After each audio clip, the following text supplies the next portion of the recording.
السلام علیکم ورحمۃ اللہ وبرکاتہ۔ میرا نام ہے عابد علی اور میں اپنے چینل علامہ عابد علی اشرفی سے آپ سے مخاطب ہوں۔ امید کرتا ہوں کہ آپ خیریت سے ہوں گے اور دعا کرتا ہوں کہ اللہ پاک آپ کو سلامت رکھے۔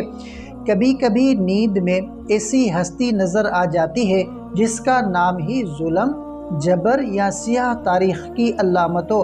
اگر کوئی خواب میں یزید یا کسی ظالم حکمران کو دیکھے تو دل میں عجیب سی گھبراہٹ چھا جاتی ہے، مگر یاد رکھو یہ خواب ایک ڈر نہیں بلکہ ایک گہری تنبیہ ہے۔ اسلامی تعبیرات کے مطابق خواب میں یزید یا کسی ظالم جابر حکمران کو دیکھنا اندرونی کمزوری، گناہوں یا دنیاوی فتنوں کی علامت ہو سکتا ہے۔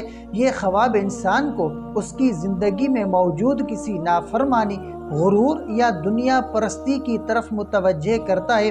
یہ اس بات کی نشانی بھی ہو سکتا ہے کہ تمہارے آس پاس کوئی ایسا اثر یا تعلق موجود ہے جو تمہیں ظلم، منافقت یا باطل کی طرف کھینچ رہا ہے۔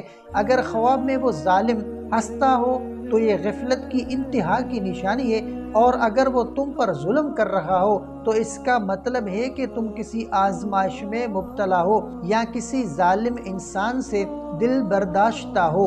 یہ خواب ہمیں کہتا ہے کہ خود کو حسینی بناؤ، نہ کہ یزیدی صفات کا شکار۔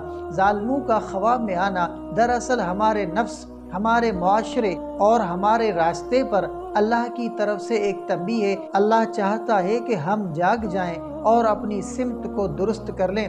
اگر تم نے یزید جیسے چہرے کو خواب میں دیکھا ہے تو سمجھو اللہ تم سے کہہ رہا ہے، اٹھو، حق کا ساتھ دو اور ظلم کے ہر نقش کو دل سے مٹا دو۔ اللہ ہمیں باطل سے نفرت اور حق کے ساتھ وفاداری عطا فرمائے۔ تو امید ہے کہ آپ کو یہ ویڈیو پسند آئی ہوگی۔ اگر آپ کو یہ ویڈیو پسند آئی ہو تو ویڈیو کو لائک کریں اور چینل پر نئے ہیں تو سبسکرائب ضرور کریں۔ تو ملتے ہیں اگلی ویڈیو میں، تب تک کے لیے اپنا بہت سارا خیال رکھیں اور ہمیں اپنی دعاؤں میں یاد رکھیں۔ السلام علیکم ورحمۃ اللہ وبرکاتہ۔